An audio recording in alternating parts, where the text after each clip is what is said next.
Bueno, atención porque el gremio ADU va a paro otra vez en los primeros días de septiembre.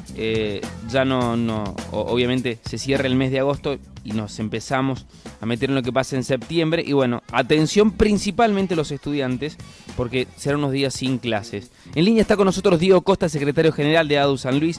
Diego, buen día, ¿cómo estás? De este lado, Pablo y Sergio, un placer como siempre. ¿Qué tal? ¿Cómo están? Muy bien, muy bien.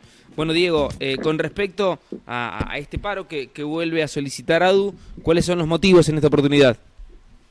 Bueno, venimos de un cuatrimestre muy complicado durante el principio de este año, con una paritaria que se dividió en dos tramos, y terminamos con un atraso salarial importante de 10 puntos, mayor a 10 puntos, más o menos 13,5 lo que estimamos.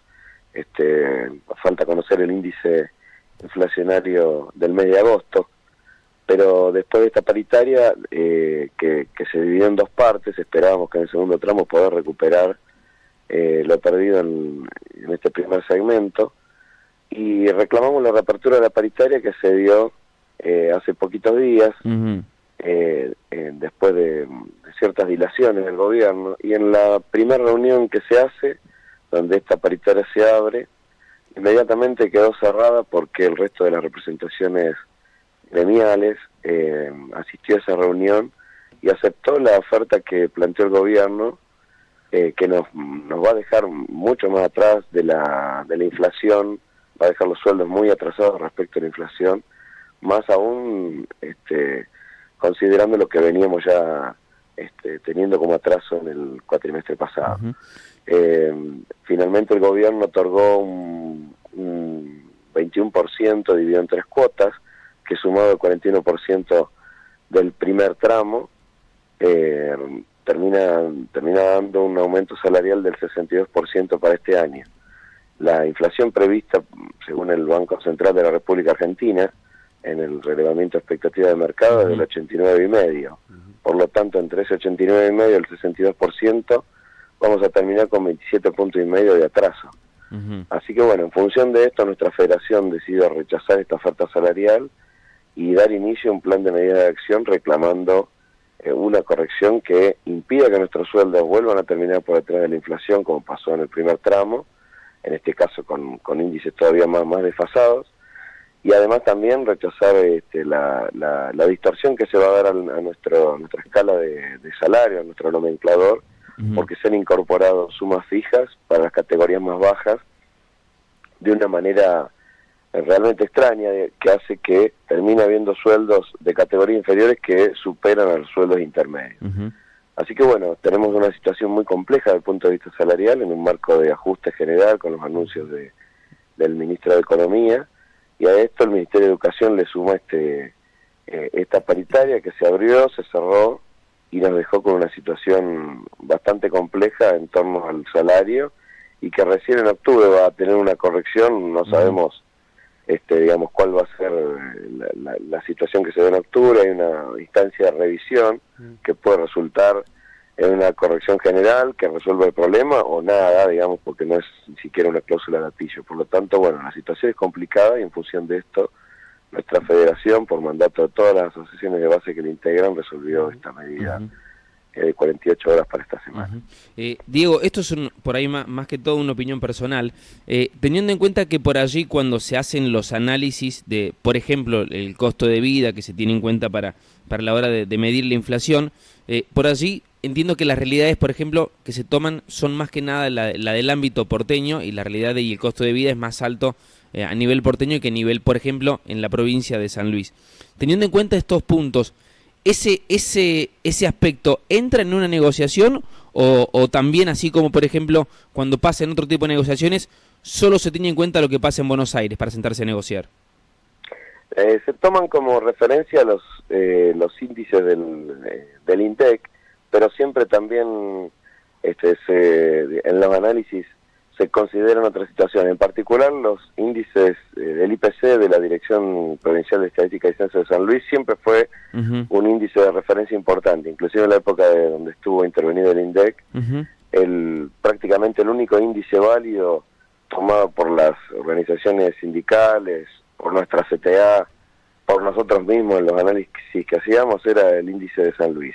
En general ese índice da valores mucho más altos que los que marcaba el INDEC, por supuesto en la época de la intervención, porque el índice estaba muy distorsionado, pero inclusive ahora hay meses que la inflación en nuestra provincia supera los índices nacionales. De todos modos, las diferencias históricas de los costos de vida se establecen a través de una paridad de precios, en la que para la zona Cuyo estaba establecido históricamente una relación un poco inferior al 90% en relación a los precios de la zona metropolitana. Pero las diferencias son menores y en algunos casos se han achicado debido a que también ha habido aumentos mayores en nuestra zona.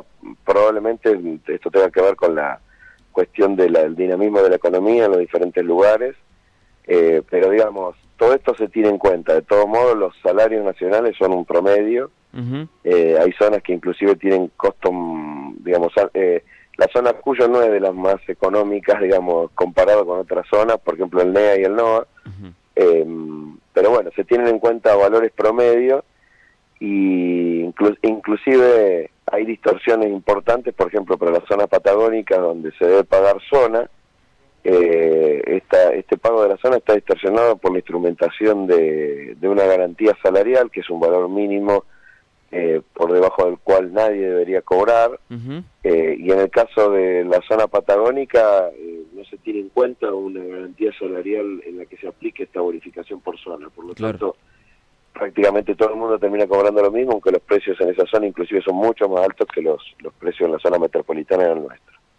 Así que bueno, estas son todas variables que se tienen en cuenta.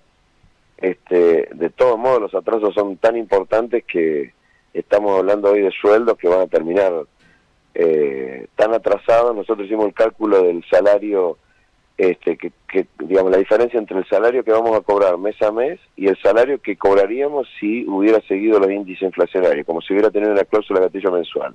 Este estudio lo venimos haciendo del año 2005. Y para este caso es como perder un salario y un poquito más. Claro. Más o menos 1,17 sueldos sería la pérdida. Como si durante un mes no nos hubieran pagado nuestros saberes. Así que la situación es bastante calamitosa y no es bueno el escenario general. Así que bueno, claro, por esto nuestra preocupación y la medida que definimos.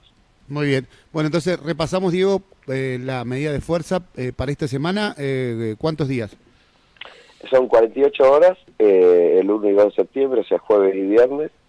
Esto se suma a las medidas que realizamos la semana pasada. Y ¿Alcanza todos los niveles? Con la adhesión. Nosotros tenemos 27 asociaciones de base en nuestra federación, CONADO histórica.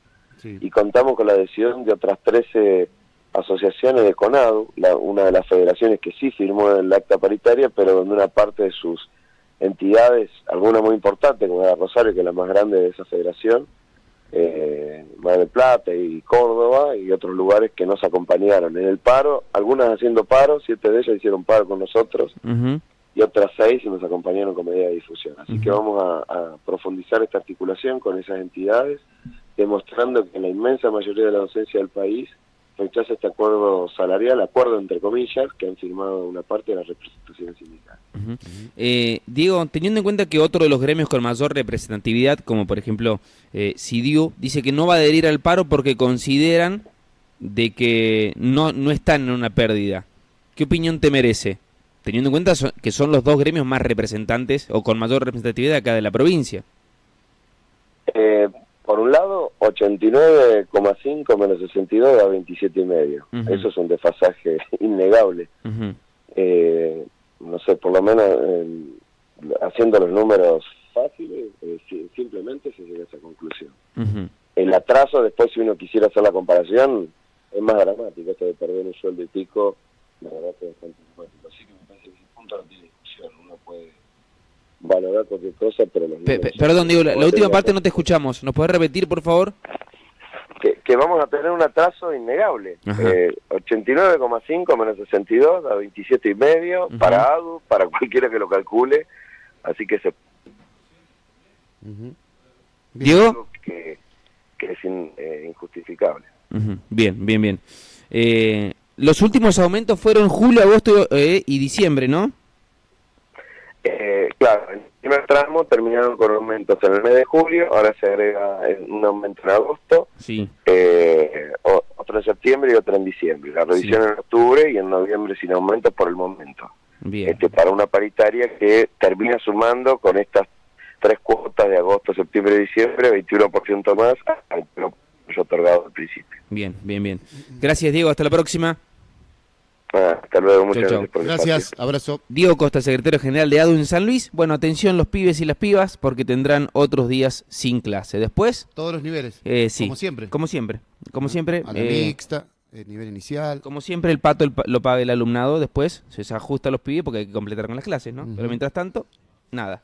Bueno, por otro lado, vamos a separar, ¿no? Sí, 8:15 seguimos, dale. Vamos a separar, pero hay nuevas novedades para el plan empezar. Se va a dar al mediodía, después lo contamos, dale.